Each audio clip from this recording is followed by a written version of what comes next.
Ну, возьмите еще, жалко, что ли? У тебя вот 80 человек, есть вот Маша, она будет тут сидеть. Мне нельзя сидеть. У меня работать надо. Вот когда у вас власть поменяется, тогда я подниму жопу и пойду что-то делать. Аккуратнее сейчас как-то надо, да? Что-то скажешь, не скажешь. И очень надо аккуратно. От внешнего мира это будет огорожено огромным забором. Я еще колючую проволоку предлагала и автоматчиков. А чего вы боитесь? И тут, нате, еще что-нибудь. Я не понимаю твою политическую, так сказать, повестку. А можно у вас матом ругаться? Да. Мне нравится Собянин. Представляете? Ну все, мы так и знали, ее купили. А я бы сейчас вообще не пошла бы точно. Ха. Я бы сейчас не пошла. Эпизод, когда вы плакали у Путина. Я говорю, 10% от того, что я думаю. Я думаю на самом деле гораздо больше. Почему Россия будущего, она всегда должна быть обнесена забором? Чем помочь? Ничем, отойдите.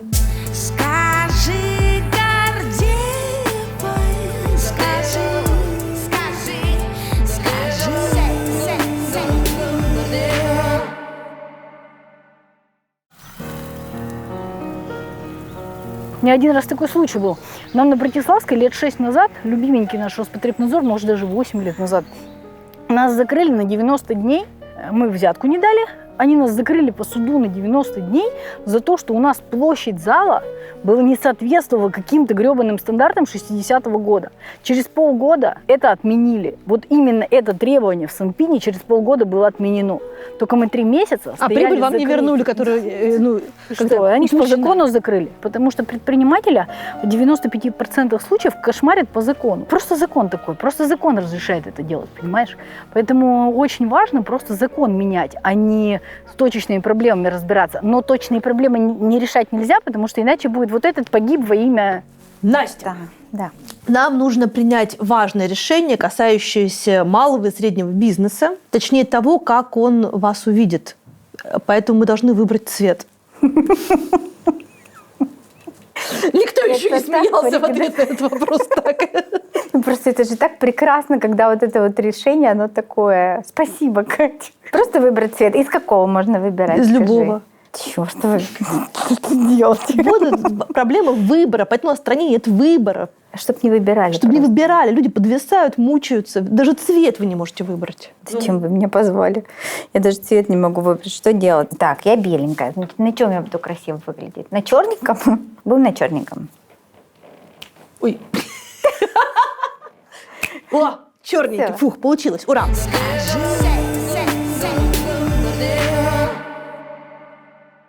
Формально ваша должность, она общественная, да? Вы общественный омбудсмен. Вам никто не платит за это деньги. То есть дай вас бог. общественность выдвинула. Да, можно так сказать. Сколько процентов своего личного времени вы тратите на эту общественную должность? Слушайте, очень... Это то, что меня очень беспокоит, потому что, ну вот смотрите, вот в последнюю неделю 100 из 100, учитывая, что мне на этой неделе больше 4 часов вообще ни разу поспать не удалось, очень сложная неделя. Сегодня я провела 4 часа в Андерсоне, потому что были накопленные дела, их нужно было обсудить. Что вы считаете своим главным достижением на посту общественного омбудсмена по малому и среднему бизнесу? Сейчас хочется, как в собачьем сердце, ответить все самое лучшее. Да-да-да. У вас впереди. У меня нет такого момента, когда это, хотя говорят, так обязательно надо делать, просто я не умею, к сожалению. Но надо просто сесть и, так сказать, все. Мне... Хватит.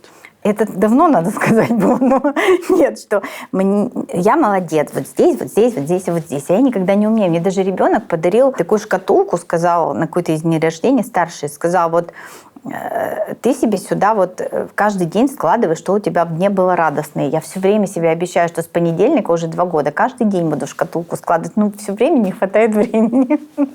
Вот вы, значит, говорите, что 100% вы тратите на вот это омбудсменство. Сколько бы денег вы могли заработать за это время? Нет, я не пересчитывала так. Нет, это бесполезно. Ну, это грустно, правда, это очень грустный вопрос, потому что я себя все время за это корю. Это, знаете, такое ощущение нехорошее, когда тебе кажется, что немножечко еще, сейчас еще чуть-чуть, вот прям раз сейчас, и оно пойдет само. И раз прям, вот сейчас все, кончатся дела. Вот еще эти 2 письма, и точно. И тут, нате, еще что-нибудь. И так все время. Твое омбудсменство Принесло ли оно популярности Андерсону и принесло ли оно ему новых Да клиентов, нет, денег и конечно, так далее? Слушайте, это наоборот все. Надо понимать, что моя деятельность общественная, она мешает, конечно, Андерсону точно, потому что куча людей есть, которые не согласны с моей позицией по любому вопросу. Я все время не оправдываю чьих-то ожиданий. Когда я соглашаюсь с какой-то позицией, одна часть людей говорит: о, ну все, мы так и знали, ее купили. Когда я не согласна, кто-то другой говорит, что ой, ну не знаю. Вот вроде бы нормальная была, а сейчас вообще вот к этим, которые ненормальные, присоединились. То есть я все время какая-то не такая. Мы никак не можем выстроить уважительный диалог. Надо понимать, что кто-то может быть не согласен с твоим мнением. И это нормально. У нас так нет. У нас или мы с тобой в засос дружим, или я тебе сейчас морду буду бить. У нас почему-то никогда не бывает середины. Понимаешь? И, конечно, бизнесу достается из-за моих высказываний. У меня вздрагивают люди на работе, когда я что-нибудь где-то пишу, потому что, конечно, дальше начинают приходить там в Инстаграм к Андерсону. Говорит: передайте этой, что мы в это кафе вообще никогда не будем ходить. Она поддерживает фашистское решение про прививки. Ну вот сейчас, например, сейчас мы в такой стадии, например. До этого там еще что-то. И с выборами то же самое. То есть, конечно, общественная деятельность не помогает, она мешает. Это надо понимать. И я максимально стараюсь дистанцироваться сейчас. Я даже из профиля, у меня раньше в профиле в Фейсбуке было написано Андерсон. Я сейчас даже убрала, потому что, я говорю, это вот этих людей, ну, которые хотят выразить свое мнение, оно, там, значит, вот оно их ведет там на страницу кафе, где они начинают вот это все демонстрировать. Правда ли, что вы в детстве мечтали быть космонавтом? Правда. И что не получилось? Меня на качелях тошнило. Они там крутятся. Я потом прочитала, что они же тренируются, когда их там это раскручивает. Я там раскручивалась на качелях во дворе, и меня тошнило. Я поняла, что я не могу быть космонавтом. Правда ли, что вы выросли в семье отца вице-адмирала? Ну да, но он же не был вице-адмиралом всю жизнь. Он был инженер-кораблестроитель, офицер на подводной лодке. Он ходил в море, испытывал подводные лодки. Жил в коммунальной квартире, купали меня в кипяченой воде. Потом он был уже капитан 3-го ранга, 2-го, 1-го. Родителям дали квартиру. Там уже была горячая вода. Мы жили в Северодвинске. То есть ваша мама вышла замуж за солдата, чтобы стать женой генерала? Конечно. Угу. Потом папа уже стал адмиралом. Он из династийной семьи военных. У них все военные. Про папу висит доска на училище на Химовском, где он учился. Он был отличник. И теперь даже там есть уже памятный стенд ему посвященный. Папа такой был. Это же очень такая специфическая история родиться и вырасти в семье подводника и в семье потомственного военного. Что это привносит в воспитание? Блин, день сегодня такой, сейчас тут реветь, если у вас буду, так вообще. Неделя была тяжелая, но я в отпуск иду. Сегодня у меня последний рабочий день. Вы папина, что ли, дочка? Абсолютно точно, да. И я и похожа внешне на папу. У нас смешной случай был. Я стояла в аэропорту в Питере, еще папа жив был. Мне кажется, лет, наверное, 25 мне было. Я летела по делам из Санкт-Петербурга в Москву. И ко мне подошел человек, незнакомый абсолютно, и сказал: извините, пожалуйста, я на вас смотрю, стою. И извините, пожалуйста, вы не дочка Анатолия Федоровича Шлемова? Да ладно? Я говорю: дочка, да. Я очень похожа на папу, и прям похожа. И вот человек говорит: ой, я знаю вашего папу, передавайте ему привет. Такой: а что это накладывает? Во-первых, мы жили в маленьком городе. Город был военный. Северодвинск. Да. Он был закрытый. В городе не было преступности. В городе все друг друга знали. В городе 2 завода, которые строят атомные подводные лодки. И вокруг этих заводов, собственно говоря, вся жизнь. Там просто нельзя было делать ничего, грубо говоря, ничего позорящего папу. Обалдеть. А вот эта история, когда они уходят в море, а жены и дети остаются на берегу. Ну да. И ты не понимаешь, что с ними. Я была маленькая, поэтому для нас это была большая радость, когда папа уходил. Не потому, что он уходил, а потому что когда они уходят на подводные лодки на испытания, то им там выдавали всякие дефицитные вещи. Значит, каждый день давали воблу, шоколадку Аленка и еще что-то такое же было, икру давали. А папа, он вообще всегда был очень про семью. Ну, то есть, и поэтому, когда папа возвращался из этого похода, у нас было 40 вобл, 40 Аленок там, и там 40 икры. И поэтому это был праздник.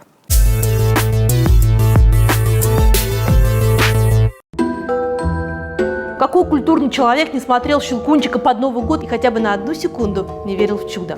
Но мало кто знает, что музыку к «Щелкунчику» Петр Ильич Чайковский написал в дороге, находясь, в прямом смысле этого слова, в командировке. В начале марта 1891 года Чайковский, выехав из своей усадьбы Фроловская, сперва выступил в Москве и Петербурге, после чего отправился в Европу. А 6 апреля во французском городе Гавр он сел на паром, чтобы отправиться в Нью-Йорк. Туда Чайковского пригласили на открытие концертного зала Карнеги-Холл. Тогда это был единственный способ добраться до Америки, и дорога заняла 2 недели. Но их Петр Ильич провел с пользой, работая над созданием «Щелкунчика».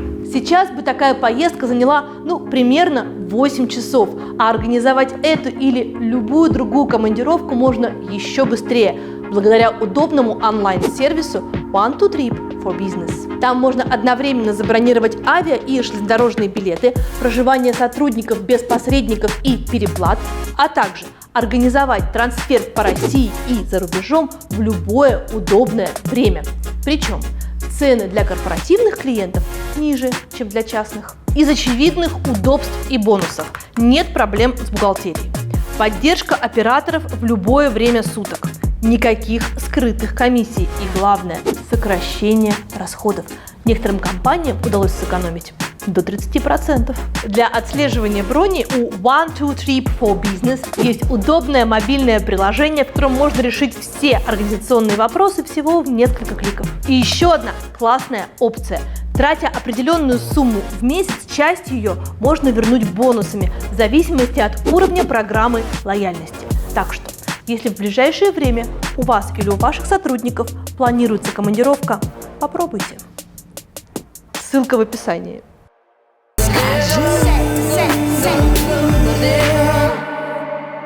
Когда произошла трагедия с подлодкой «Курск», вы понимали механику Конечно. того, что происходит в семьях, которые... Да, это страшно. То есть вы наверняка же кого-то еще и знали из них. Да, и страшно, потому что и знали, и папа очень болезненно отреагировал. Это катастрофа, потому что это с тобой очень близко. Ты понимаешь, что это мог быть твой папа, а это мог быть ты, который не дождался папу, и это болезненно. Судя по тому, как вы ведете себя на посту, это сейчас слово мне дастся очень тяжело. Есть какой-то русский аналог? Омбудсмена. Ой, я смогла сказать. Фух. Да, я сама так же. Характер у вас адмиральский. Угу. Вы помните какие-то основные вещи, которым вас учил отец? На семье никто не учил никого. Не было такого. Сажаешь человека и говоришь, давай поговорим. Передам тебе семейную мудрость, тебе, знания, или сейчас буду рассказывать тебе, как надо вести себя в жизни. Нет, это все складывалось просто из каких-то разговоров, из реакции папы на какие-то вещи, из взаимоотношений родителей. Никто никого не учил. И я также никогда не учила. И не умею воспитывать детей. Я просто... они были всегда как часть жизни, и есть, слава богу. Но они просто рядом делали какие-то выводы свои. Разные всегда. Со скольки лет ты сама себя обеспечиваешь? С 16. То есть полностью? Да, с 16. И для меня это важно. И дети у меня на самообеспечении. Помогаю, когда какие-то кризисные моменты, всегда можно прийти поесть. И могу продуктов подкинуть. И могу, в отпуск с собой взять, когда понимаю, что напряг какой-то. Но в целом у меня старший женился, 1,5 года назад. И они сами организовывали себе свадьбу. То есть я там где-то помогала, где я видела, что можно помочь. Но в целом это они сами заработали себе на свадьбу, сами ее делали. И у меня мальчики, поэтому мне кажется, это еще важнее. Они независимы финансово. Тебе никогда не хотелось, чтобы кто-нибудь взял на себя за тебя ответственность? Хотелось, все время хочется каждый день, чтобы кто-нибудь взял на себя ответственность. Вообще, мне кажется, я очень тяжелая в этом плане. За меня трудно взять ответственность. Трудно взять ответственность за того, кто сам за всех отвечает. Обычно ждут этого принца. Не, принца не жду. Хочу, чтобы дети взяли ответственность. Какого принца? Ты в разводе уже много лет. Да, мы лучшие друзья. Вообще мы в очень хороших отношениях. Лучше, чем были, когда мы были в браке. Мы очень близкие люди. Я вышла замуж, мне было 20 лет. Мы прожили всю жизнь. То есть это мы знакомы огромную часть жизни. И у нас отличные дети. Мы друзья. Ну, просто я считаю, что это недостаточно для того, чтобы жить в браке. Русская женщина, она как-то отличается от других? Мне кажется, она отличается заниженной самооценкой, к сожалению. У нас почему-то можно так себя вести с женщинами, как мне кажется, нигде нельзя. Почему? Не знаю, у нас страна всеобщего неуважения. Я не знаю, почему это так. Женщине в бизнесе тяжелее, чем мужчине? Не факт. В каких-то вещах точно проще. В каких? В крупном бизнесе же нет практически женщин. Ну и в руководстве нет Один страны лишь. практически женщин. Ну, Валентина Ивановна есть. Я бы не преуменьшала ее значимость. Она есть. Но есть мнение, что миром управляют в России мужчины, Это правда а двигают так. его вперед женщины. Это правда. То есть так. работают женщины реально. Это тоже так. И есть же вот эта статистика по количеству женщин в советах директоров и в управлении корпоративным бизнесом. Мы на первом месте уже в мире. При этом, действительно, в политике мы, наверное, на последнем месте в мире по количеству женщин во власти. И в предпринимательстве тоже. Мне кажется, это связано с тем, что крупный бизнес все равно он у нас в стране, это сырьевой, металлургический. У нас не так давно стали появляться крупные бизнесы, которые не связаны с ресурсами и не связаны с государствами. Их мало. Есть Вилком, это же целиком женский бизнес. Это бизнес Раисы Деминой, целиком женский. От начала до конца. Есть бизнес Бакальчук, но это тоже женский бизнес. Несмотря на то, что, понятно, Таня с мужем, это, семейный бизнес, но все равно, как лицо, там, Таня главное. Филёва есть C7, но это тоже семейный бизнес. Да, вот такого крупного женского получается, и, наверное, все. Не дают или женщины не хотят? Слушай, во-первых, это объективно сложно, это сложно, нервно, стрессово. Но я думаю, что это тоже аргументация, почему не так много женщин. Их и в мире, в принципе, в крупном бизнесе не так много. В малом предпринимательстве, в малом и среднем гораздо больше женщин. Все-таки крупные вот это ресурсы, нефть, нанотехнологии полетели в космос, побежали что-нибудь завоевывать. И женщины про то, что завоевывать это отлично, нужно, чтобы куда-то ребенок где-то учился. Есть что-то надо, ходить куда-то. Поэтому, наверное, в малом и среднем больше женщин. А вот то, что мужская сторона, мужская, слушай, и многие действительно дела решаются прежним в бане. Хотя мы в последнее время тоже стали обсуждать дела в бане. В какой момент вы претерпелись, я не могу сказать полюбили, но претерпелись к Москве, потому что, насколько я понимаю, что когда вы переехали из Северодвинска в Москву, вы жили сперва в Электростале, которая, конечно, никакая не Москва, и Москва вам не нравилась. А сейчас? Да, Электросталь не нравилось. У меня там бабушка жила, поэтому я в Электростале приезжала каждое лето. Все равно с родителями мы ехали на юг и всегда ехали через бабушку. Но когда ты приезжаешь в город, ты же там не живешь. То есть это как бы праздник такой, приехал к бабушке. А когда я переехала, мы жили 2 года в Электростале, пока папе не дали квартиру. Для меня это был прям беда. Я переехала в город, где вот эта репутационная вещь, она вообще не имела никакого значения. Я пришла один раз на дискотеку, это был первый и последний раз, когда я пришла, потому что там были пьяные люди. Я себе у меня это никак не сопоставлялось со школой, потому что у нас в школе это было просто невозможно. Просто даже представить себе это было невозможно, чтобы что-то подобное было. Потом я пришла на урок английского, выяснила, что они в 9 классе проходят то, что я проходила в 1. Мне разрешили не ходить. В целом, в общем, Электросталь... Не зашла? Нет, вообще совсем нет. Совсем нет. И я стала ездить, 2 года мы прожили в Электростале у бабушки в квартире. Я ездила 3 раза в неделю в университет на курсы, в школу юного журналиста. Да, но вы не стали журналистом, потому что вам там не понравилось. Нет. Мне кажется, я не очень была бы хороший журналист. Но я попробовала, я же поступила, попробовала. Просто это не мое, скорее всего, совсем. Теперь мы понимаем, что не ваше.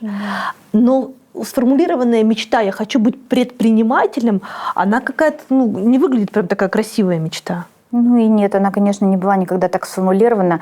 Во-первых, этого слова не существовало. То есть надо понимать, что оно довольно новое. Когда я поступала, этого слова не существовало. Были челноки, были бизнесмены, да. были торгаши. Не помню даже, кстати, было и в целом отношение к тем, кто чем-то таким занимается, связанным с продажей, было не очень. Не знаю. Знаете, я, наверное, счастливый человек. У меня очень фокус вот такой на внутрь, а не на внешнее. Ну, то есть мне никогда не было важно, кто что считает. Мне важно, что считаю я. В этом есть плюсы и минусы точно, потому что это, наверное, все равно дает мне возможность, ну, хоть как-то от той кучи гадостей, которую про меня говорят, хоть немножечко отгородиться. Говорят, да? Говорят, пишут, да, там всякое бывает. Но мне очень важно, как я лично думаю и как я себя оцениваю. Ну, то есть, если я себя оцениваю хорошо, то есть вот мне кажется, что мне что-то удалось, то мне не важно, кажется ли это еще кому-нибудь. А если я себя оцениваю, что мне не удалось, то мне также не важно, дали мне за это медаль, орден, там, похвалили или что-нибудь еще, или это в деньгах выражается, потому что я чувствую, что нет, у меня не получилось. В общем, нет, я не хотела быть предпринимателем, но я довольно быстро поняла, что я про деньги. Ну, то, что мне нравятся деньги. Вот это так при я этом могу вы, сформулировать. если я правильно понимаю, что у вас по математике была очень низкая отметка в школе. Да, не любила математику. Я вообще достаточно быстро решила, что я гуманитарий. И поэтому вы про деньги. Да, но я про деньги, правда. Я вот с уравнением плохо, но я очень быстро считаю в уме простые цифры. А деньги-то простые цифры. Да. Классно. Мне вообще кажется, что деньги – это очень круто. Это эквивалент того, что у тебя получилось. Ну, то есть мне не нужны деньги для того, чтобы что-то купить. Там, я равнодушна к украшениям. У меня нет машины. Да, я продала машину, когда поняла, что она вот уже 2 года стоит в гараже, и просто я перестала ей пользоваться, потому что это как вы бессмысленная ездите? вещь. С водителем на работе, когда на работу, я езжу часто на такси, потому что можно остановиться около метро, зайти в метро, выйти на противоположном конце города будет быстрее. На велике могу ехать летом. Ну, в общем, я без машины. Итак, вы поняли, что вы про деньги. Да, мне нравится, когда на деньги можно что-нибудь купить, что еще будет деньги делать, и что потом еще будет делать деньги. Вот. Предпринимательство, особенно малый бизнес, это же очень энергозатратная штука. Да, это так. Но это не жертва. Ну, то есть мне просто нравится, правда. Это всегда так было. Никогда не занималась тем, что мне не нравится. Я один раз с работы так уволилась, когда я поняла каждое воскресенье вечером, что у меня портится настроение, потому что в понедельник надо идти на работу. Что вы делали на этой работе, на которую вы не хотели идти? Это была очень большая компания, в которой были ценности, которые совсем не совпадали с моими. Какие ценности не совпадали с вашими? В компании работало очень много людей, они все как один ненавидели свою компанию. В этом очень сложно работать. Ну вот 20 тысяч людей, которые ненавидят компанию, вообще это очень страну напоминает, в которой мы живем. Вообще очень много крупных организаций напоминает страну. Ну то есть компании было все равно, что думают про нее люди, которые работали внутри компании. Ну уволился, не уволился, что там, заплатили, не заплатили, обманули, не обманули. Ну, там можно было привести кого-нибудь и сказать, вот там Маша Пупкина будет работать у тебя в департаменте. У меня в департаменте там 80 человек. Вот тебе Маша. Я говорю, мне зачем? Ну, это там какая-нибудь племянница там какого-нибудь там Ивана Петровича. Ну, возьмите, еще жалко, что ли? У тебя вот 80 человек есть, вот Маша, она будет тут сидеть. Я говорю, мне нельзя сидеть. У меня работать надо. И я не могу так. Просто не могу. Это просто не могу. Один из моих самых любимых фильмов – это «Укрощение строптивого» с Андриано Челентано. А одна из ключевых сцен в нем – это то, как Андриано Челентано ногами давит виноград. Изначально по сценарию планировалось, что давить виноград ногами будет народ. Потом был вариант, что это Орнелло Мутти. Ну а потом Челентано всех подвинул и сказал, что только он, только так, потому что превращение винограда в вино – это святое. Сцена эта одна из ключевых в фильме, и она подчеркивает, что вино – это скорее про наслаждение, а не про напиться. И вот в ту секунду, когда вы, наконец, спокойны, счастливы, и перед вами бокал вина, все должно соответствовать моменту, в том числе и закуска. Подобрать к вину подходящую закуску, ну, например, сыр, очень легко, а найти такую, чтобы была еще и полезной, уже сложнее. Один из таких вариантов – фруктово-ягодные сухарики Lucky Snack. В составе все натуральное, фрукты и ягоды. По сути, те же самые фрукты, только в удобной упаковке. Очень вкусные и подходят к вину. Lucky Snack продаются во многих магазинах, ну а если вам захочется сделать заказ онлайн, то это можно сделать в Яндекс.Лавке, на сайте в Прокру или на Озоне. Переходим по ссылке в описании и заказываем полезный перекус Lucky Snack на Озоне.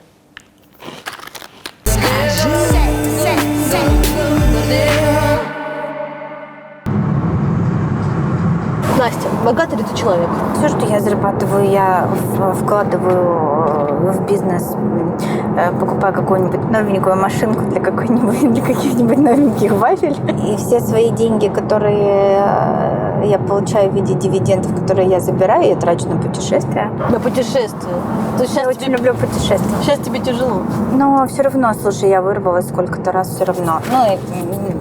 И я в этом году путешествовала по России, что давно уже не делала. И многие места мне понравились. Я смотрела китов на Шантарах. Как кит выглядит? Слушай, это вообще какое-то нереальное. Во-первых, я потом все прочитала про них. Они живут там 250 лет. Представляешь, 250 лет живет кит. Ну, то есть он 250 лет живет кит? Представляешь, я тоже никогда не знала раньше. Это же какое-то инопланетное существо. И мы же не только видели, мы плавали с китами. Ну, то есть это вот мы на Сапах рядом были с китами, и они там вот так ныряли. То есть это как огромный остров, знаешь, он такой под тебя подныривает. Просто смотришь, как он плывет, он там мимо тебя плывет. Ну, в общем, фантастика. И звук еще такой, знаешь, там в этой бухте такой звук, когда они заходят в бухту, ты слышишь, как они дышат. Огромные горы, которые дышат. И это фантастика, если можно посмотреть кита. За это тоже, наверное, можно быть благодарным этому времени. Вряд ли я бы выбралась когда-то, а тут это очень далеко. Это от Хабаровска 6 часов на очень страшном вертолете грузовом. Чтобы нанять вертолет, тебе нужно заплатить 3 миллиона, просто чтобы на вертолете из Хабаровска попасть вот туда, на эти Шантарские острова. Туда невозможно добраться. Это очень далеко. И там нет цивилизации. И поэтому туда можно только группой, либо ты должен быть в состоянии оплатить вертолет. И я дальше начала собирать свою группу людей, с которыми я хочу посмотреть на китов. Мы там, когда были, как раз и обсуждали, что вот здорово жить в окружении людей, с которыми тебе так хорошо, с которыми ты на одном языке, которые про одни ценности, которые про одни принципы какие-то. И мы начали делать.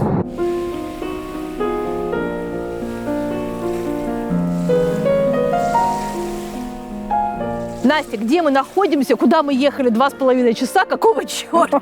Мы приехали, смотрите, вот это вот будет поселок предпринимателей, 120 гектаров на Истре, которые мы купили под наш поселок. Нам, подчеркиваю, никто ничего не давал бесплатно, земля коммерческая. Когда-то ее кто-то нечестно, скорее всего, приватизировал 15 лет назад и теперь продает по частям. В поселке будет 400 домов предпринимателей. То есть сюда берут только предпринимателей, Да. ни артистов, ни журналистов? Никого не берут больше, кроме предпринимателей и людей, которые, например, сделали что-нибудь великое для предпринимателей. Но пока таких нет. Какое-то гетто предпринимательское. Гетто, не гетто, это наоборот, это рассадник предпринимательства.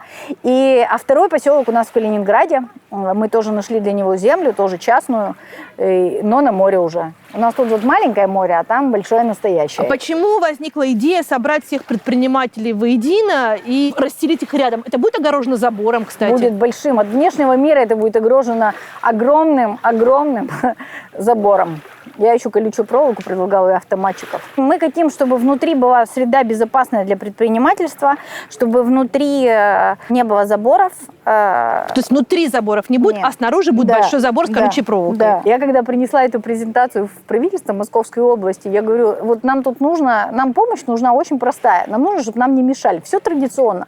Я говорю, можете нам не мешать? Просто нам нужно разрешение на подключение там вот этого газа, электричества. Мы все это сделаем, мы купили коммерческую землю. Можете просто сделать так, чтобы с нами на каждом углу с нас не вымогали деньги. Просто по закону можете сделать то, что должны. У нас будет часть просто жилая, будет мост, и будет во второй части большое достаточно пространство, там в 30 гектаров, где будут разные сервисы. Там будет конференц-зал, там будет можно приехать, позвать кого-то из власти за нашу колючую проволоку с нами поговорить на нашей территории, чтобы правду рассказать. Потом мы хотим, чтобы была сцена на воде, чтобы мы могли проводить какие-то предпринимательские тусовки. Предпринимательская беседка будет, где можно будет приезжать, встречаться с инвесторами и с предпринимателями, которые живут в поселке, обсуждать какие-то свои идеи. И если она потом взлетела, эта идея с этой помощью, нужно будет донатить в эту беседку, чтобы дальше она она могла развиваться и следующих в себе забирать. То есть хочется выстроить экосистему, которая поможет бизнесу развиваться, причем экосистему не за государственные деньги, а нормальную предпринимательскую, чтобы она сама себя обеспечивала. Вот такая вот идея. Собственно говоря, у идеи нашлось много поклонников и сторонников. Мы берем в поселок только по рекомендации. Какая Это цена только входа? Предприниматели. У нас есть стоимость земли, она здесь стандартная в этом районе, она там, ну, участок 10 соток будет стоить 5 миллионов рублей, она рыночная, обычная цена. А там дальше это, ну, будет зависеть от дома, который себе человек хочет построить. Мы просто очень хотим, чтобы попали не только вот это, если у вас нет миллиона, не приходите к нам, чтобы это были и молодые ребята, которые могут, чтобы он был разный, этот поселок. И очень хочется, чтобы в нем было много детей. Мы делаем сервисы для детей, гараж для подростков, это будет зона, куда вход будет родителям запрещен в поселке, потому что мы хотим, чтобы дети, они тоже росли в этой атмосфере предпринимательства и понимали, зачем это все надо, что это такое, кто эти люди, и как важно не быть потребителем. Просто потребитель очень хреновое слово. Я, честно говоря, не знаю, откуда оно взялось, но я бы его потихонечку из обихода бы вытряхивала. Потребитель – это плохо. Созидатель – хорошо. А потребитель плохо. Мы сейчас сюда с тобой прорывались через машины, шашлыки, палатки там, и так далее. То есть, ну, строго говоря, через потребителей, да? А теперь этим людям будет сюда как бы невозможно войти. И это будет за колючей проволокой, ну, за забором. Почему Россия будущего, вот идеальная Россия будущего, она всегда должна быть обнесена забором? Почему все, что мы хотим и о чем мы мечтаем, мы должны оградить от внешнего мира? Мы это тоже обсуждали, и будет часть, в которую можно будет попасть. Вот эта вот часть, которая соединена мостом, там, где конференц-зал, и там, где будет какой-то и пляж, в том числе, туда можно будет попасть. Но просто нам очень важно, чтобы попавший человек соблюдал правила. Потому что если оглянешься, что здесь сейчас творится, вот это вот апофеоз, вот мы просто сюда приезжали как-то, ну, несколько раз уже. Мы сейчас отсюда никого не выселяем, пока мы не начали стройку, но и люди, пожалуйста, они могут остановиться с палатками, но что-то им мешает каждый раз за собой все это убрать, понимаешь? И каждый раз мы приезжаем вот в этот срач, убираем его заново. Мы отсюда столько контейнеров с мусором уже вынесли. Каждый раз мы приезжаем, и здесь все то же самое. Этим людям сложно за собой мешки вынести. Не получается, к сожалению, пока по-другому. Может быть, людям нравится в этом. Мне не нравится. Я не хочу, чтобы у меня так было. Поэтому я хочу... У нас есть довольно подробно прописанные правила в поселке, что там можно, что нельзя. Они все основаны на здравом смысле, что свобода одного человека заканчивается там и начинается свобода другого. Скажите, государству вообще вот в идеальной системе мира государству малый бизнес нужен? Да. Зачем? Обязательно. Ну, во-первых, надо понимать, что такое малый бизнес.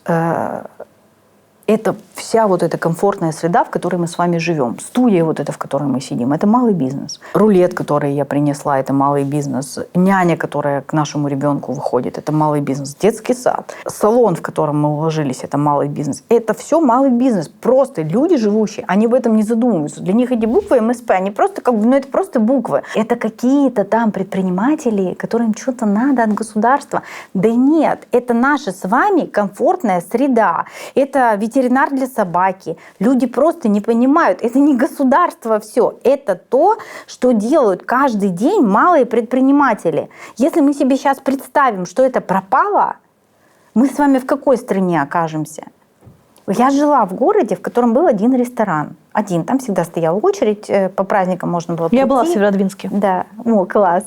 Там был один ресторан «Белые ночи». Значит, и если мы туда хотим, то не надо малого бизнеса. Просто нельзя идти по пути огосударствливания экономики. Опять же, это моя точка зрения, потому что либо надо честно сказать, мы хотим в это. Хорошо, окей, тогда в это. Ну просто сказать надо.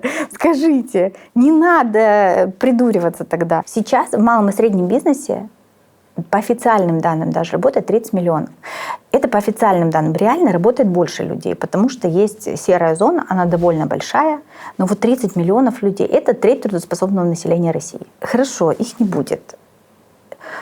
Их должны будет тогда, всех этих людей должно будет кормить государство. Ну окей, кормите. Но вы пока тех, что есть, прокормить что-то не очень хорошо можете. Давайте просто те, кто могут прокормить сами себя, они будут это делать. Вы просто не мешайте. Ну, то есть это, мне кажется, это какая-то очень понятная логика. Но она не всегда летает. 10 лет государство говорит, надо помогать выращивать малый и средний бизнес. Все 10 лет эта цифра последовательно падает. 10 лет мы имеем падение этой цифры каждый год. Может, мы что-то не то делаем, хочется спросить. А должно ли государство помогать малому бизнесу? Ведь это же какая-то индивидуальная история. Мешать не надо просто. Это самый, кстати, популярный тоже ответ в любом опросе, чем помочь. Ничем, отойдите. Отойдите, это не просто отойдите. Уберите проверки, уберите штрафы, уберите вымогательство на разных уровнях, уберите излишнее регулирование, уберите, дайте развиваться людям. И, что важно, дайте справедливую налоговую систему. Справедливую. Справедливая система – это когда ты зарабатываешь деньги, можешь их вкладывать в развитие. С того, что ты вкладываешь в развитие, не надо брать налоги, потому что это ты инвестируешь в создание новых рабочих мест, новых сервисов. Ты этим самым ВВП увеличиваешь. Не надо с человека, который инвестирует, там строит фабрику или там, я не знаю, открывает еще один салон. С него не надо брать в этот момент налоги. Опустите налог до разумного, сделайте, чтобы он был отраслевой. Это главная проблема, потому что когда ты маленький, ты почти ничего не платишь, микро, да, а потом ты чуть побольше, ты начинаешь платить, ну, хоть что-то платить, а потом дальше идет разрыв, который никто не проходит, когда ты чуть подрос, и дальше ты будешь платить там, ну, порядка уже там 60% у тебя получается налога. Понимаете, когда ты платил 1%, и рядом платит 1% человек, а дальше ты будешь платить 60%, это не жизнеспособно. Поэтому у нас из 6 миллионов 16 тысяч средний бизнес. Это ничто, его нет. Потому что долину смерти никто не переходит. И это надо решать. Потому что этот бизнес, он стране должен помогать развиваться. В самом начале разговора вы сравнили Россию как страну с корпорацией, ни один из сотрудников которой ее корпорацию не любит. И теперь мы говорим о малом бизнесе и ждем от государства любви к малому бизнесу. Нет, это расчет. Но если никто никого не любит, как кто будет кому помогать? Не надо никому помогать. Малый бизнес – это не котики, не дети, им не надо помогать. Еще раз, им это расчет. Это для государства источник рабочих мест. Это для государства возможность не содержать 30 или 50 миллионов людей, которые обеспечивают себя сами обеспечивают своими руками и платят налоги на то, чтобы содержать армию там, государственных людей. Это расчет. Любви не надо. Мы согласны на расчет. В нашей стране люди не платят сами НДФЛ. У нас не существует налога на доход физического лица. Он номинально есть. 13% НДФЛ и 15% там, для каких-то специальных людей, которые много зарабатывают. Но реально его нет, потому что весь этот налог платит работодатель. Надо это понимать. У нас люди не платят налоги, иначе бы они давно стали спрашивать с государства, куда ты дел мои деньги. А сейчас они ничего не платят государству. Они только требуют с него что-нибудь иногда, ну так, мимо пробегая, говорят, что-то неправильно ты сделал. Но в целом системного требования к государству отчитаться, куда ты дел мои деньги, нету. А предприниматель – это человек, который платит государству. И он мало того, что ему платят, его еще и кошмарят. Он говорит, подождите, как так? Ну вот и это тупик, когда я своими деньгами содержу Роспотребнадзор, который мне мешает работать. Это странный круговорот. То есть если вы хотите, чтобы мы росли, чтобы у вас было больше налогов, вам надо тактику сменить. И это не про любовь, это про расчет. Потому что иначе у вас не будет этих налогов. Вот и все.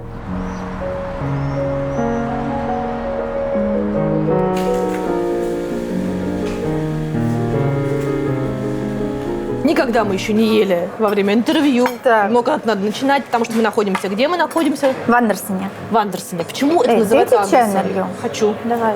Почему Андерсон? Потому что неграмотный человек, который записывал варианты названий, не знал, что есть такой писатель, а я не предполагала, что есть такие люди. И поэтому, когда ему диктовали название, собственно говоря, это было название, которое никому не нравилось, Андерсон. И, в общем-то, его диктовали просто на всякий случай. Но обратно, когда пришли согласованные названия, которые могли пройти регистрацию, то там оказался Андерсон, но через О. И я посмотрела и решила, что очень прикольно. Потом мы буковку поправили в серединке, получился Андерсон. Вот. Это вот такая правдивая история. Ну, Андерсон может быть, что-то нету, так и сидели, думали. Нет, это просто ошибка. Вообще, я очень люблю ошибки. Из них часто получается какая-нибудь прикольная ерунда. Сколько сейчас кафе Андерсон по всей России? Перед пандемией было 50. Мы потеряли порядка 12 кафе за прошлый год. Но в этом году потихонечку начали отрастать обратно. Я думаю, что у нас сейчас 40, 32 в Москве. Да. Где еще есть? Где есть Нижний Новгород, Краснодар, Ярославль, Алма-Ата, Воронеж, Королев. Какая идеология у кафе Андерсон? Вот ты когда это все придумывала, это было что? Это место, где хорошо и взрослым, и детям. Это главная идеология, потому что очень полярный был мир. Было либо детям хорошо, либо взрослым. Ну, то есть у меня же были парни маленькие. Сыновья. Да. И они крайне активные были дети. Ну, то есть с ними заходил в ресторан, сразу где-то что-то падало, значит, куда-то кто-то несся, потом кто-то что-то там ронял. Ну, то есть я думаю, что люди, к которым мы ходили в ресторан, они вздрагивали при виде заходящих туда моих детей. А детские были какие-то, ну, например, ролл-холл был уже, или там оранжевая корова. Это когда ты заходишь, ребенку хорошо, а ты сидишь и думаешь, боже мой, когда ешь же мы эту уйдем? картошку фри. Да, картошка фри, пластиковый стул, тебе некомфортно, вокруг все орут. Мне хотелось так, чтобы было можно вот с этими маленькими детьми ходить, и чтобы тебе хорошо, и ребенку хорошо. Все, это простая идея простого места, которое случилось. А потом дальше стало прилипать все остальное. Но вообще изначально я не кафе никакое делала, я вообще не ресторатор, конечно. Я делала, да, это правда так. Мне всегда хотелось производить. Мы фабрику открыли раньше, чем кафе. Мне важно было что-то делать. Вот я когда задумалась, какой я хочу бизнес, мне важно что-то приземленное на землю. Вот что ты ешь, и тебе там вкусно сырники, и что дети приходят с лопатками, и там уходят, и говорят, нет, ну я не хочу ходить еще. Я посмотрела, что в Москве практически нету ни пирожных хороших, ни хлеба тогда не было вообще. У меня вообще было мало денег, всего 7 миллионов. И я понимала, что их на все не хватит. Я нашла помещение в аренду, но его сдавать не хотели, потому что там они говорили, нам нужен тот, у кого есть опыт. А помещение было очень выгодное. Я там понимала, что я могу маленькое производство сделать. И они говорят, покажите, что у вас есть. А что у меня есть? Мне ничего нет, я это только придумала. И мы договорились с Ленкой, вот это Ленкино кафе, что мы покажем им Карес, где Ленка работала раньше. Ресторан Карес. Да, и мы пошли в Карес на Гашика. И так как Ленка там работала 100 лет, и ее все знали, то как бы не вызвала, она ни у кого не вызывала удивления, когда она шла с каким-то человеком по производственной зоне. Говорю, а вот тут у нас это, а тут у нас это. А чьи это поля? Маркиз Карабаса. Ну, в общем, вот, и нам сдали помещение. Вы обманули людей? Да. Так. И схитрили. Нам сдали помещение, и мы там сделали производство в августе. А кафе мы открыли первое в конце декабря. Мы должны были открыть его намного раньше, но дело в том, что нас какой-то добрый человек надумал, что в Китае очень дешево. И мы поехали туда все покупать. И недавно закончилась часть из этого контейнера. Через 10 лет, которые мы купили, мы покупали все, что видели. Всю лабуду, которую можно было купить, мы купили. И еще мы купили мебель. Контейнер очень долго где-то ходил, а когда он приехал, то там вместо той мебели, которую мы купили, оказалось... Ну, то есть это совпадало по названию мебель, но ни по цвету, ни по размеру, ни по качеству. И, мы потом подпиливали, перекрашивали. То есть вы лохи, что ли, оказались? Ну да, ну конечно, господи, все, кто делает что-то первый раз, наверное, такие. В общем, кафе отбилось за 2 месяца, мы полностью вернули обратно деньги. Да. Но надо понимать, что так как денег было ограниченное количество, я считаю, что это благо. Мне вообще кажется, что на моменте стартапа не нужны никакие чужие деньги, потому что когда у тебя нет денег, то ты начинаешь искать совершенно нетривиальные пути. А когда у тебя есть деньги, ты потратишь все, что есть. И тебе, как правило, еще не хватит. А так, вот, так как на свои я гуляла, то к концу ремонта мы подошли с тем, что денег нет вообще совсем никаких. Значит, игрушка для детской комнаты, которая была на Островитянова, первая, я взяла дома. Ну, собственно, вообще дома много взяла. Часть мебели была из дома. И я спросила у детей, можно ли взять игрушки.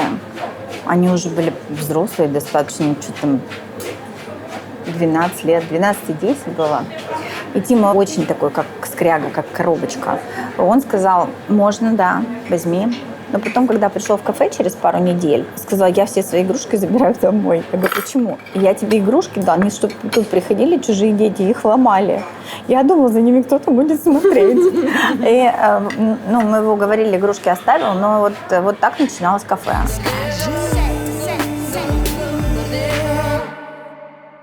Вы говорите, что вы всегда занимаетесь тем, что вам нравится, и тем, что, к чему лежит сердце. В 2018 году вы стали доверенным лицом Сергея Собянина. Почему вы это сделали? Мне нравится Собянин. Представляете? Представляю. Мне нравится Собянин. Я с глубоким уважением отношусь к тому, что он делает. Я не совсем согласна. И мне кажется, это странно, когда ты совсем согласен. Но я очень уважительно отношусь к нему. Я считаю, что он толковый, умный, очень работоспособный. Мне нравятся результаты. И мне часто вот это потому, что ты не москвичка. Я вполне допускаю. Просто Москва это же как... Москва это какая-то отдельная страна, да, нас тут много понаехавших, в общем-то, наверное, даже больше, чем не понаехавших уже давно. Но мне как понаехавший и живущий здесь, грубо говоря, с 16 лет, это значит, мне 30 лет, грубо говоря, больше 30 лет я живу здесь. То есть большую часть жизни вы все-таки худо-бедно живете в Москве? 30 лет, да. И то, что было, и то, что сейчас, это большая разница. И сейчас мне нравится. Мне нравится, когда друзья у меня приезжают откуда-то из-за границы, которые давно уехали. Приезжают и говорят, ничего себе, там, не знаю, мне гордостно. Мне кажется, что в этом большая заслуга мэра. Большая. Я считаю, что он принимает сложные решения. А можно у вас матом ругаться? Да. Мне нравится, что он не пиздобол. Я просто не могу найти другое слово, поэтому это сложно. Он не тратит время там на пиар, а делает. Мне кажется, что его пиаром должны как-то чуть-чуть по-другому заниматься, но, может, это мое личное мнение. А как сочетается то, что вы стали доверенным лицом Собянина, с тем, что у вас бизнес в этом городе? Многие люди, те, кто вас критикует, говорят о том, что вы стали доверенным лицом, чтобы помочь своему бизнесу. Так ли это? А чем это помогает моему бизнесу? Нет, не так. Более того, мне бы хотелось, чтобы это было так, грубо говоря, потому что, например, мне не дали землю под фабрику, и мне обидно. Мне кажется, что могли бы дать. Потому что не то, что бесплатно, я же вообще не бесплатно. Я на общих основаниях пришла, говорю, нашла участок. У вас есть программа по приоритетным инвестиционным проектам. Вот проект, вот он, помогите мне сделать. Мне помогли сделать в департаменте промышленности. Я пришла. А потом мне сказали, а Ефимов сказал, не подпишет и мэру не понесет. И можно было бы, конечно, упереться и сказать, что... я не сказала. Я просто пошла в Московскую область и говорю, слушайте, может быть, я вам нужна, раз я в Москве не нужна? Они говорят, конечно, приходи. И я к ним пошла. А, собственно, кто мне помогает, тот, там я и без мэра могу там кого-то что-то, наверное, попросить, поскольку я тоже иногда прихожу и тоже им чем-то помогаю, чтобы они кого-нибудь не угробили, их за это потом не съели. В общем, нет, мне не помогает. Я понимаю, что, наверное, это странно, когда ты становишься доверенным лицом, и, наверное, людям кажется, что это потому, что тебе... людям кажется, что за это ты должен получить определенные бенефиты. Да, мне тоже так кажется. Можно мне бенефиты? Пожалуйста.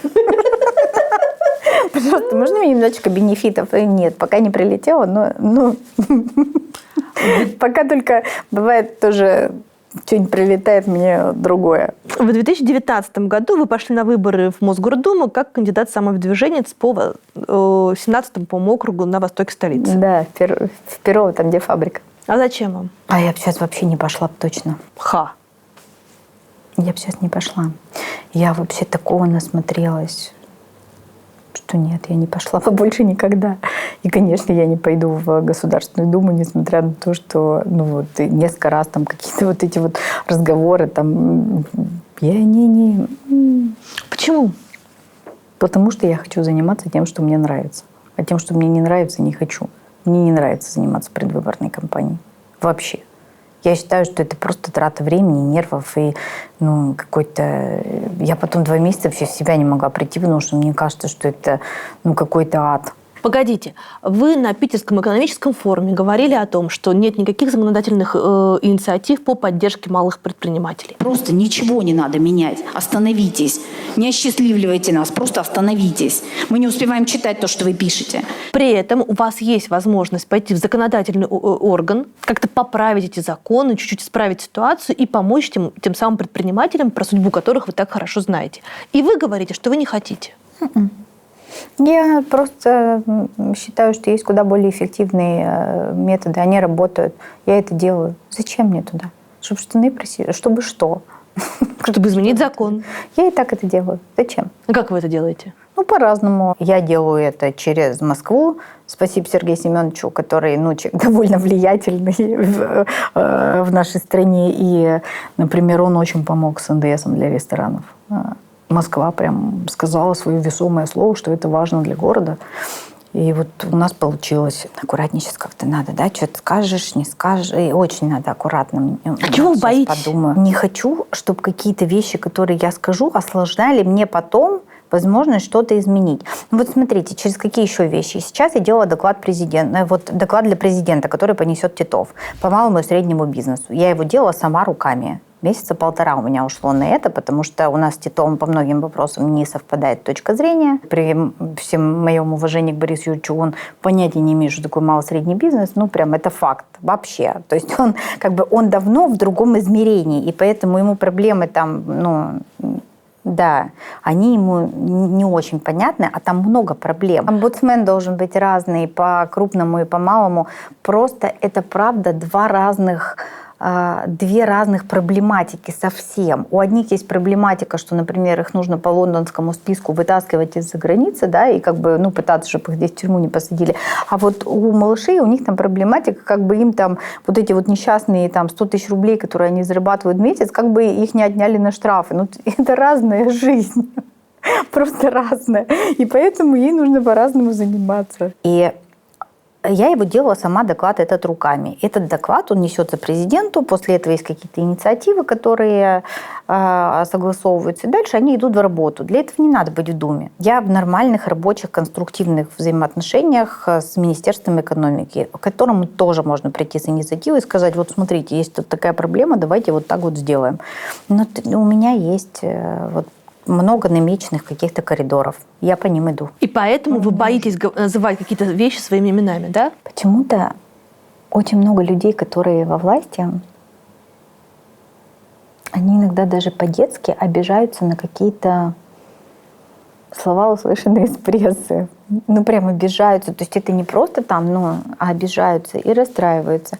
А когда человек обижен и расстроен, а ты потом приходишь к нему с инициативой, он не очень хочет с собой разговаривать. Человек, который не хочет осложнять жизнь себе или другим, он не выступает на Питерском экономическом форуме с той эмоциональной речью, с какой выступили вы, сообщив законодателям, чиновникам, правителям, что им на вас плевать, а вы их ненавидите. Вы на нас плюете и по-отечески нам говорите, как с убогими немножечко с нами разговариваете, мы знаем, что тебе надо, а мы вас ненавидим. Это вынято из контекста. Минуточку, это цитата ваша? Да. 100%. Вы ее говорили? Да. Вы, значит, сейчас говорите, что вы не хотите осложнять свои отношения с властью, если коротко, своими опрометчивыми высказываниями. Я, правда, на самом деле подготовилась. Это была написанная речь. Там не было ни одного слова экспромта практически. Угу. Это не эмоциональная была речь, это была подготовленная речь. Другое дело, что этому предшествовала неделя, при которой Богданова закатали в СИЗО. Это сочинский предприниматель. Несмотря, например, на мои надежды, что все-таки на прошлой неделе его отпустят под залог, потому что это уже очень такая история масштабная. Залог собрали предприниматели, и незнакомые, и знакомые, любые. Собрали деньги, передали в суд, чтобы Богданова выпустили под залог. И мне кажется, что это тоже какой-то сигнал власти определенный, что это уже какие-то красные флажки. Выпустите человека, у него диабет, непонятно совершенно, в чем его обвиняют. Непонятно, почему его обвиняют в том, что он скрывался, при том, что он не скрывался. Но нет, не выпустили. Вот это произошло. Накануне выступления моего я внимательно очень прослушала все, что имели сказать про малый и средний бизнес глубоко уважаемые вышестоящие коллеги, и поняла, что ничего из того, что мы прорабатывали все эти 4 месяца до этого, и никакие аргументы, которые приносились, они, к сожалению, так и не были услышаны. Поэтому вот так вот. Я не выхожу и не говорю, давайте вы тут все вот сейчас козлы, я вам сейчас все расскажу. Нет, это не так. Я и многие мои коллеги, мы аргументированно приходим, доказываем, показываем, проводим опросы, говорим, смотрите, 80% предпринимателей волнуют налоги. Когда люди потом выходят, садятся на трибуну и говорят, что, знаете, самый большой запрос предпринимателей – это обучение и информирование. Я поздравляю вас. Наверное, нет. Потому что вот цифры. Это раздражает. Я готова понять, когда, вот смотрите, вот запрос, но мы с ним работать не готовы. Скажи честно, не готов. Не надо рассказывать, что надо предпринимателям. Это выглядит смешно для предпринимателей, которые это слушают. Вы думаете, что после вашего такого подготовленного эмоционального выступления, резкого, давайте так, по-честному, резкого выступления, дела у вас пойдут лучше? Что такое дела у вас? Лично как у Андерсона? И у Андерсона, и у всего предпринимательского сословия вместе взятого. В какой-то момент мне вообще казалось уже, что хуже некуда. То есть я реально вот это прошлое выступление, когда я там... Когда вы плакали у Путина? Да не плакала я, это отдельно поговорим. Но это был момент, вот предыдущий год до этого уже был настолько депрессивный для малого и среднего бизнеса, что в принципе непонятно было, куда хуже. И поэтому пандемия, она просто имела шанс уже прикончить. Может, это было и неплохо. Потому что когда уже тебя приперли к стенке, то тебе уже ничего не остается, как терять нечего. Ты сказал, что послушайте, дальше так нельзя. И мне кажется, что это все равно все лучше, потому что когда ты уже вслух сказал, то с этим надо что-то делать. Раньше можно было делать вид, что этого нету. А сейчас, как ты сделаешь вид? Вот же оно же вот цифры, вот сказали, вот вслух, вот форум. То есть с этим надо что-то делать. А вот я не понимаю твою политическую, так сказать, повестку. Ты я вроде не политическая. Но все равно. Ты на митинги когда-нибудь ходила? Нет. То есть ты с одной стороны времени жалко. Во-первых. Во-вторых, я в митинги не верю. Я не считаю, что если выйти на улицу, снести эту власть, которая сейчас, и кто-то другой сядет умный и красивый, и все там будет прекрасно. Да нет, не будет. Мы сами такие. Я даже не хочу в это лезть. Ни в какие пойдем сейчас революцию сделаем. Не хочу никаких революций.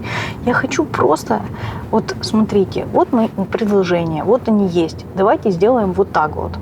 Если вы не согласны, давайте обсудим. С одной стороны, ты критикуешь власть, а с другой стороны, ты встречаешься с мэром. С одной стороны, ты говоришь, что в стране все построено на нелюбви, а с другой стороны, ты пытаешься достучаться до Путина. Да, я вообще не могу просто так критиковать. Я это пиздобольство ненавижу, когда все плохо, давайте мы пойдем стоять, демонстрировать, что все плохо. Я никогда не приходила ни на какие встречи с кем-нибудь рассказать, что плохо.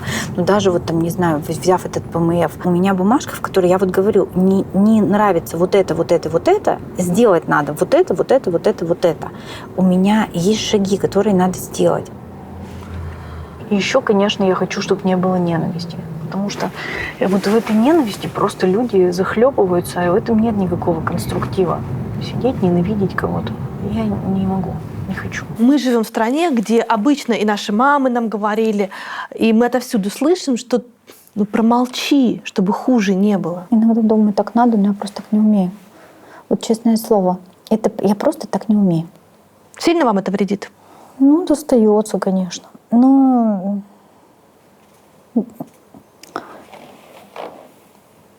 мне вредит.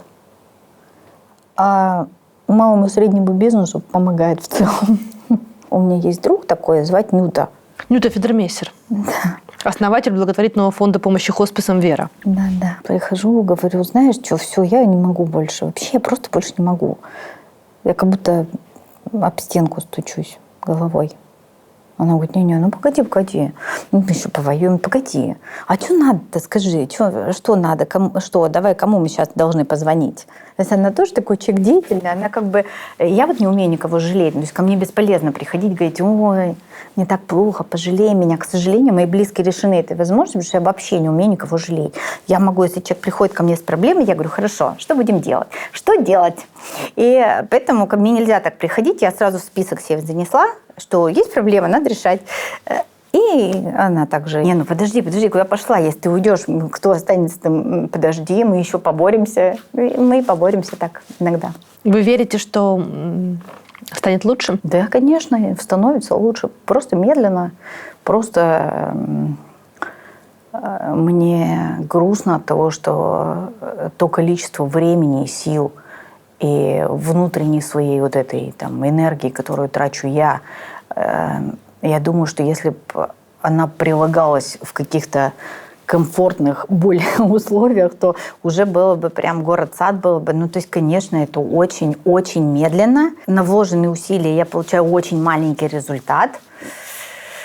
Но он есть, конечно, 100%. Во время митингов протестных меня ужасно почему-то задела история, когда, во-первых, закрывали кафе и не пускали туда людей, во-вторых, не давали Wi-Fi. Почему-то у меня сложилось ощущение, что предприниматели, владельцы этих маленьких бизнесов ресторанных или там магазинчики были маленькие, они не по своей воле это сделали. То есть кто-то им сказал так сделать. Конечно. Не то, что сказала, просто работать не разрешали. Может ли в этот момент предприниматель сказать, нет, я не хочу так делать, я считаю по-другому? Слушайте, вот по счастью, мы не работаем на тех улицах, где это было.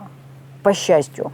Тут дальше это действительно, в каких-то случаях это было, например, решение предпринимателей. Я знаю, что некоторые закрывали просто потому, что они боялись беспорядков, и надо понимать, что эти беспорядки, они как бы могут обойтись предпринимателю в то, что все побьют, и потом ты непонятно, как ты будешь это все восстанавливать. Кому-то сказали закрываться. Наверное, если бы у людей было желание не закрываться, я знаю, что кто-то не закрывался. Ну смотри, сперва ты закрываешься, чтобы не пустить протестующих, потом ты не пускаешь, не знаю, евреев, потом ты не пускаешь ЛГБТ или наоборот, неважно как. И ты как бы все время не пускаешь кого-то, потому что тебя так попросили. Я не знаю. Слушай, это я тебе говорю, по счастью, это вообще не коснулось нас. Не знаю, какое бы я, например, принимала решение сказать тебе, что я бы не закрылась, наверное, бы закрылась не из-за того, что там мне кто-то сказал, или я кого-то не пускаю протестующих, а просто из-за того, что любые вот эти вот там беспорядки, есть и провокаторы какие-то, которые там что-то делают, есть там люди, которые, в принципе, присоединяются к любому вот этому протесту просто из хулиганских соображений. Их тоже довольно много. И надо понимать, что предприниматель здесь оказывается крайним. Это же не только у нас в стране. Это, это везде, где происходят какие-то там манифестации, митинги, посмотри. Но там же жгут там магазины какие-то. То есть это в этом всегда страдают предприниматели. Закрыли они свой магазин или нет. И это не только у нас. Надо у нас еще, мне кажется, достаточно лайтовые варианты протестов. То есть у нас все-таки ничего не жгут на улице, слава богу. Ты правда веришь, что в России невозможно убить бизнес, просто в силу того, что так кому-то захочется из власти как раз-таки? Думаю, что вообще это не то, что возможно, прям точно возможно. Понимаешь, у меня есть другая точка зрения. Я сейчас попробую объяснить. Вот я считаю, что власти, дело не в том, нужна ей там оппозиция просто для того, чтобы в мире нормально выглядеть. Я просто считаю, что это плохо, когда все согласные. Очень важно, когда есть несогласные, потому что эти несогласные, они подсвечивают тебе вещи, которые нужно менять. Если ты хочешь, чтобы эти все были согласны, это шизофрения какая-то. Мое мнение у меня и так есть. Мне зачем с ним? Мне зачем человек, который будет говорить, да, вообще, вы все правильно вы сказали. Я стараюсь последнее высказываться для того, чтобы своим мнением не давить на окружающих. Мне важно от них услышать, они что думают. Мое есть у меня. Я могу с зеркалом разговаривать, с диктофоном. Зачем? Поэтому с властью то же самое. Мне кажется, что люди, которые говорят тебе, что не так, они нужны. Их нужно беречь, лелеять и пылинки с них сдувать.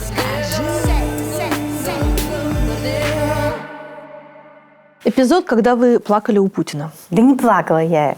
у Путина? Нет, конечно. Нет, конечно, я не плакала. Я сейчас без слез постараюсь вас умолять, но на самом деле это трагедия, то есть просто трагедия. Мы понимаем. И Мы понимаем, поэтому и встретились сегодня, поэтому меры, которые были изложены вчера, они же не просто подошел, сел перед камерами и начал излагать эти меры. Мы готовили всей командой эти меры. вы знаете, ужас ситуации в том, что у этих отраслей совершенно нет никакой подушки безопасности. И действительно для бизнеса это абсурдно. Ну, то есть, правда, абсурдно приходить к власти и говорить: помогите. Предприниматель — это точно тот человек, который обязан иметь эту подушку, который должен задержать себя сам так правильно и по-честному. Просто то, что происходило последние годы с этими бизнесами, сделало так, что этой подушки вовсе нет. И давайте, я очень хочу вас попросить, чтобы вы дали поручение правительству выполнить обещания, которые были нам даны, которые до сих пор не выполнены. Я тоже была довольно разозлена. Я причем была разозлена вообще не на Путина. Я просто час перед этим слушала то, что никак не укладывалось в мою голову. Я сидела и расстраивалась, что если вот уже понятно, что он сейчас уйдет, уже понятно, что он уже 5 минут назад должен был уйти, и я не успею сказать, а мне очень важно было сказать. И я час просто сидела и слушала. Спасибо большое за то, что вот сегодня как раз 10 лет как бы у власти. Ну, то есть я не против, спасибо. Просто мы на другую тему собрались. Мы собрались в тяжелый момент, когда вокруг все рушится, падает, начинается пандемия. Еще даже тогда не было понятно, насколько тяжелый момент, но и мы как бы собрались что обсуждать? Я просто час сидела и думала, как же так, товарищи, зачем вы пришли? Почему вы об этом говорите? Почему вы не говорите о каких-то проблемах, которые есть? Ведь он же вас слушает, сидит сейчас. Я себе тоже написала речь. Заранее или в тот момент, пока вы расстраивались? Я написала, пока мы сидели, ждали президента там в этом Новоогарёво, я себе на листочках написала, что бы я хотела сказать, чтобы не сбиться и не сказать тоже лишнего. Не получилось. Получилось. Ну ладно. Вот люди все время говорят: а как ты вот как так, что ты идешь и говоришь то, что ты думаешь? Да нет, я говорю, 10% от того, что я думаю. Я думаю на самом деле гораздо больше. Просто дело в том, что так как президент начал отвечать что-то, то я тоже начала отвечать. И поэтому немножечко затянулась. А что потом было с вами? Ничего не было. Вас никто не ругал? Было? Нет. Это, мне кажется, какой-то миф, правда. Вот люди, они сами себе рассказывают, что им нельзя. И больше могу сказать, у меня, как у всех людей, перед этой встречей была встреча в администрации президента. Что вы хотите обсудить с президентом? Я пришла ровно с тем, что я хочу обсудить. Я хотела обсудить в целом, что малый и средний бизнес сейчас... В жопе? Ну да, предыдущими решениями, это важно, не в пандемию это случилось, предыдущими решениями доведен до ситуации, когда добьют его, и поэтому надо что-то делать. Что нельзя говорить отсрочка, что нужно сменить риторику. Я хотела сказать чего? По налогам. По налогам. Ну, кстати, помогло, потому что за второй квартал налоги списали все-таки. Я вам клянусь, никто не мешает людям, которые приходят, задать вопрос, который они считают нужным. Более того, я встречаюсь с президентом второй раз. Так вот случилось в моей жизни, что это второй раз. Поэтому все считают, что, скорее всего, у меня кто-то есть, да, кто... Но нет. А иногда думаю, пусть считают, но сохрани, может... Сохрани не буду. И нас собрали, нас было 20 человек. Нас собрали в Самаре на каком-то там хлебозаводе перед 8 марта, чтобы мы, не знаю, как мы сочетали с хлебозаводом, но это на самом деле было все неважно, потому что это была возможность что-то сказать. На той встрече у меня вообще никто не спрашивал, что я буду говорить. Ну, то есть нас собрали, сказали, вот есть у вас вопросы, давайте в спокойном режиме там это все обсудим. Каждый подготовился, кто-то бассейн хотел, кто-то там, не знаю, рассказывал о том, что счета блокируют. То, что я говорила, это что надо прекратить сажать женщин-предпринимателей в тюрьму. Вообще надо прекратить сажать предпринимателей в тюрьму до следствия. Они не бандиты, не воры, не убийцы. Там, их просто не надо сажать в тюрьму. Можно залог использовать, можно там домашний арест, если уж приперло. А женщин-предпринимателей вообще нельзя сажать в тюрьму. Это нонсенс какой-то. Я про это говорила. Это был канун 8 марта. И нет, меня никто потом не убил. Еще раз взяли. Разговор ваш помог? Мне не кажется, что что-то в нашей стране может случиться так, что вот я такая пришла, И все сказали, да блин, ну надо же, не надо сажать в тюрьму предпринимателя. То есть мой голос – это тоже какая-то капля в море таких же периодических голосов, которые это говорят. И рано или поздно это превращается, количество переходит в качество, случается какое-то решение. Очень медленно, к сожалению, очень медленно, но оно есть. Если бы этих голосов не было, его, может, бы вообще не было этого решения, понимаете? И поэтому есть толк, конечно. Если бы не было толка, я бы не занималась. Но это тупик тратить свое время на то, на что нет толка. Конечно, есть. А НДС с 1 января наконец-то у рестораторов нулевой. Поздравляем я потратила рестораторов. на это 4 года. 4 года. И я, и многие мои коллеги. Да, это 4 года. Но это же случилось. В самом начале бизнеса Андерсон вы были вдвоем. Ты была соучредитель с подругой, правильно? Ну нет, я все время была одна, но у меня были чужие деньги. А, вот так было. А что потом произошло? Был кризис какой-то из предыдущих. Она сказала, давай быстро все продавать. А я нашла покупателя, давай быстро все сбросим, потому что сейчас все накроется. Я сказала, нет, я продавать не буду. Она сказала, тогда выкупим мою долю. Я сказала, хорошо. Но сумма, которую она захотела за свою долю, она была совершенно астрономическая. И дальше мы вошли в конфликт, потому что, к сожалению, это ничего не было прописано. И я поэтому, знаешь, я сейчас всегда людям советую, что если есть возможность, ну, если вы хотите в партнерство в какое-то, нужно прописать все это, знаешь, как с брачным контрактом. Нужно заниматься этим не тогда, когда вы развестись собрались, а тогда, когда еще ничего нет. Потому что потом очень сложно. В какой-то момент мы просто зашли в клинч. Мы не могли год договориться. Там, с той стороны, ну, как бы начали использоваться какие-то методы давления. Слава богу, что мы все-таки женщины менее склонны друг друга все-таки убить и посадить в тюрьму. Поэтому в итоге все равно удалось договориться. Я потом 1,5 года выплачивала ей деньги. Мы просто договорились о рассрочке. Каждый месяц я выплачивала ей деньги. Я вообще ничего не получала эти 1,5 года, которые я выплачивала, потому что, ну, как бы я пообещала, мне надо было их выплатить, у нас был график, и я 1,5 года их выплачивала, но я об этом не жалею. И вообще в стране считается, что бизнес кошмарят, ну, вот это все, Следственный комитет, там, все такое прочее, прокуратура. Понимаешь, вот сколько бы раз я не разбиралась с подобными вещами, с жалобами, которые приходят, это никогда не инициатива государства, к сожалению. Это один предприниматель на другого вот в таких конфликтах натравливает силовые органы. И, к сожалению, очень легко при этом сделать виноватым государство. Государство точно виновато, потому что оно делает возможным привлечение силовых структур за деньги для того, чтобы они разбирались с твоим конкурентом или с твоим оппонентом или с твоим бывшим партнером. Это вина государства и ответственность государства. Но, понимаешь, инициатива в этом идет, к сожалению, от предпринимателей. И это, я считаю, главное, что нужно победить. Ну, то есть не надо предъявлять претензии, там, не знаю, тому, что с тебя берут взятки, если ты их даешь. Не надо предъявлять претензии, что предприниматели там сажают в тюрьму, если ты сам считаешь возможным таким образом разбираться со своими партнерами. Были ли у тебя моменты, когда вот весь бизнес, все вот это все было под угрозой? Бандиты, рейдеры, еще что-то? Да все время что-нибудь бывает. Дело не в бандитах и рейдерах. А все время бывают какие-то такие вещи, когда ты понимаешь, что ты на тоненькую сейчас прошел. Бывает. Но я думаю, что мне что-то там сверху помогает, потому что вот потом анализируешь какие-то ситуации безнадежные, которые были. Они даже объективно через время кажутся безнадежными, и ты вообще не понимаешь, как ты прорвался. И таких сколько-то было ситуаций. Ну вот последняя была, когда Лебедев появился. У меня есть четкое ощущение, что мне сверху в нужные моменты кто-то тихонечко так берет меня, вот так вот переставляет бережно, и все, говорит, все, дальше иди. Как в этой всей структуре, в этой прекрасной пирамиде под названием «Сеть Андерсон и фабрика» появляется бизнесмен Александр Лебедев? Человек, который работал в разведке, потом стал бизнесменом, потом стал опальным бизнесменом, если коротко. Да. Надо понимать, что появление Лебедева спасло компанию. Это был момент, когда мы практически умерли. Шансов выжить у нас никаких не было. Мы бы никаким образом... Это пандемия. Да. У нас есть 2 в году провальных месяца.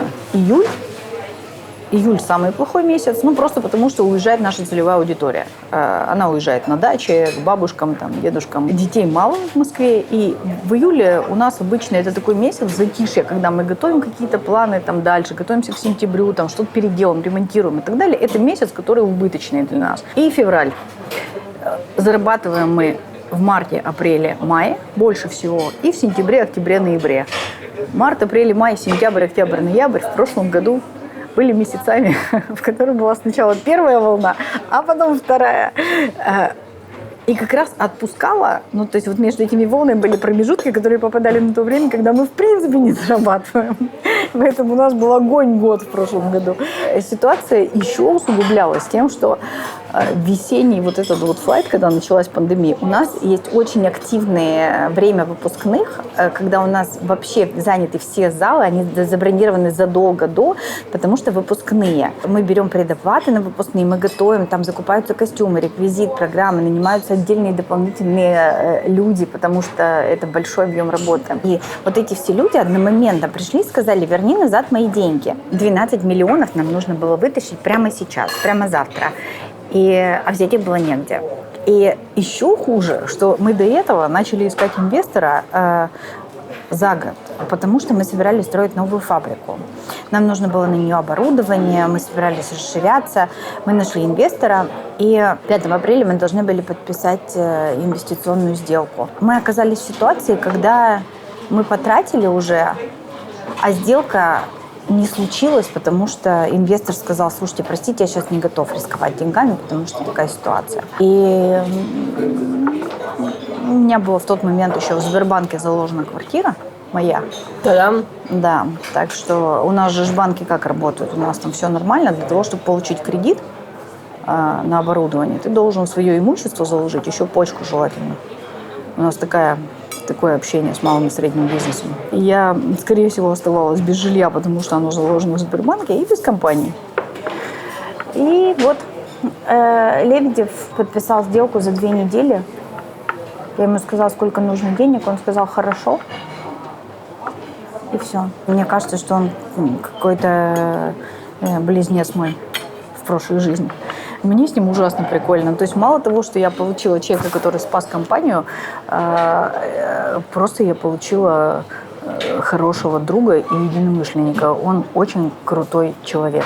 Он в статусе совладельца или инвестора? У него и не было желания лезть в операционное управление, но я бы не согласилась, потому что я его вообще на момент того, как мы с ним договорились, почти не знала. Мы договорились с самого начала, что он инвестор, но я с ним советуюсь по многим вопросам. Я говорю, у него куча идей. Какой вы себя видите через 10 лет? Ой, хочется так сказать, я, значит, буду уметь молчать такая. Не так давно знакомы, мне кажется, что это из нереализуемого. Да, ну как бы хотелось бы, но нет. Хорошо, я расскажу. Во-первых, я хочу жить в предпринимательском поселке. Поселков будет, ну, минимум 5. 5 уже сейчас у нас на бумажке даже есть. Ну, 5, ладно, фиг с ним, остановимся на 5, 10 лет, ладно.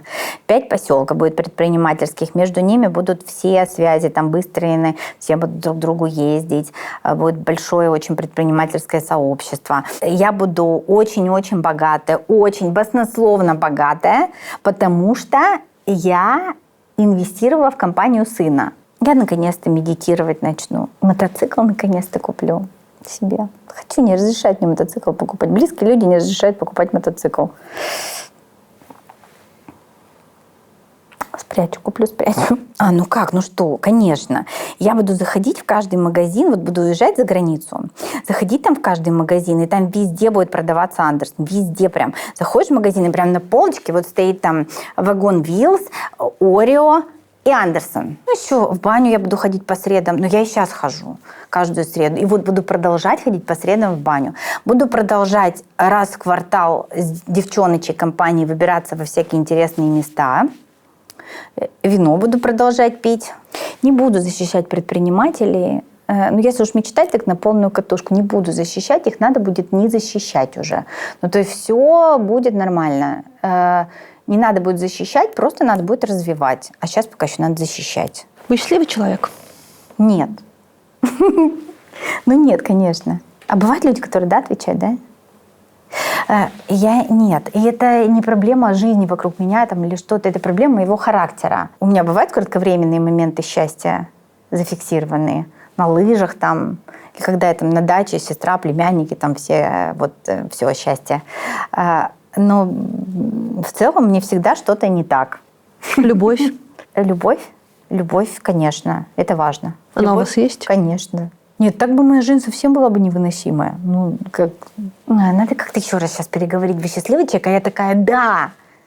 Но нет. О чем вы мечтаете, Настя? Мечтаю? Я вообще не мечтаю. У меня нет такой функции, к сожалению.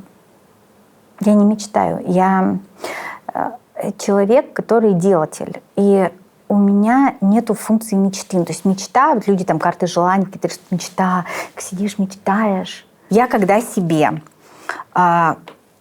говорю, что я хочу вот это, дальше у меня нет выхода, кроме как к этому дойти. То есть для меня мечта и цель одно и то же. И поэтому к ней придется простраивать дорогу сразу, записать ее в список, реализовать. В общем, я очень аккуратна с мечтами. Когда мы приедем сюда, и здесь уже будет супергород предпринимательской мечты? Мы рассчитываем, что первые резиденты заедут следующим летом. Да?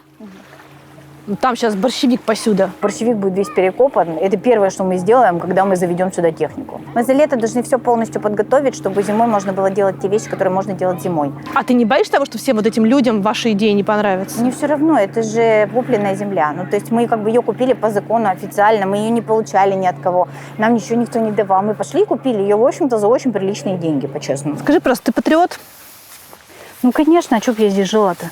Как можно объяснить вот человеку, который сейчас тебя послушал, и ты говоришь, вот здесь проблема, вот здесь проблема, вот тут еле выживаем, тут спасаем, тут еще что-то. Как можно объяснить, что вот ты со всем этим сражаешься ежедневно, но тем не менее любишь свою страну? Вот как и за что ты любишь Россию? Да не, я вообще в таких категориях. Вот это про березки, все это вообще не мое. Я вообще, в принципе, люблю много мест. Надо понимать, что в России был период, когда здесь предпринимательство вообще пышным цветом цвело, потому что в стране, в которой не было ничего, с низкой базы можно было сделать что угодно. Это время продолжается и сейчас. Просто сейчас прибыль стала сильно меньше, риск стал сильно выше. Поэтому вот этот баланс сейчас, он не в пользу предпринимателей. Но в целом наша страна, вот это вот есть, знаете, этот Россия страна возможностей. Но это же правда так. У нас огромное количество возможностей, потому что у нас очень молодой капитализм. И очень много можно сделать. И наши добиваются и по миру больших успехов, потому что мы закаленные, мы креативные.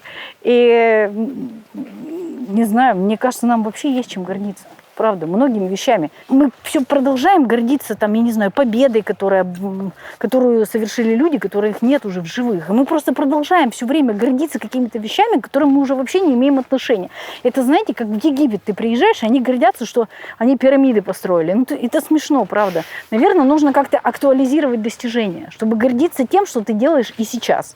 Тогда как-то по-другому заживем.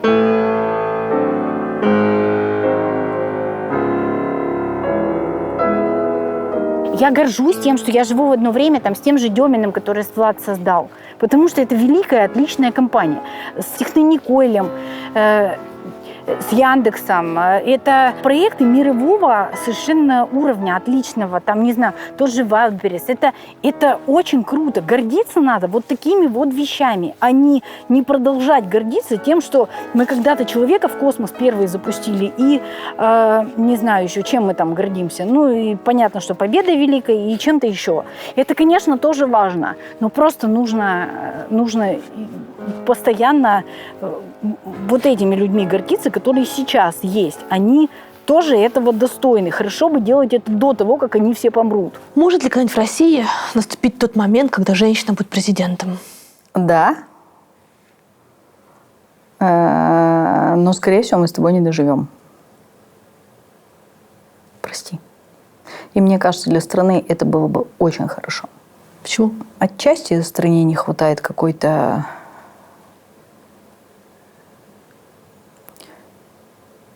Не знаю, можно ли сказать. Может быть, женственности даже. Очень мы грозные, и все поджигатели войны нас боятся, но иногда хочется, чтобы ты просто кому-то нравился, а не был грозный.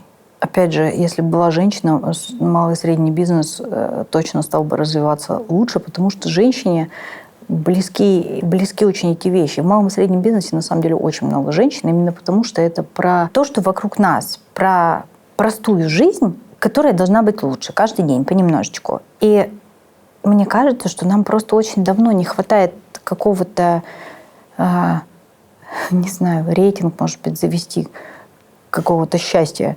Причем начать его прям с микрорайонов заводить, чтобы на каждую управу он влиял. Что вот как люди оценивают, счастливы они, живя вот в этом вот конкретном районе или нет.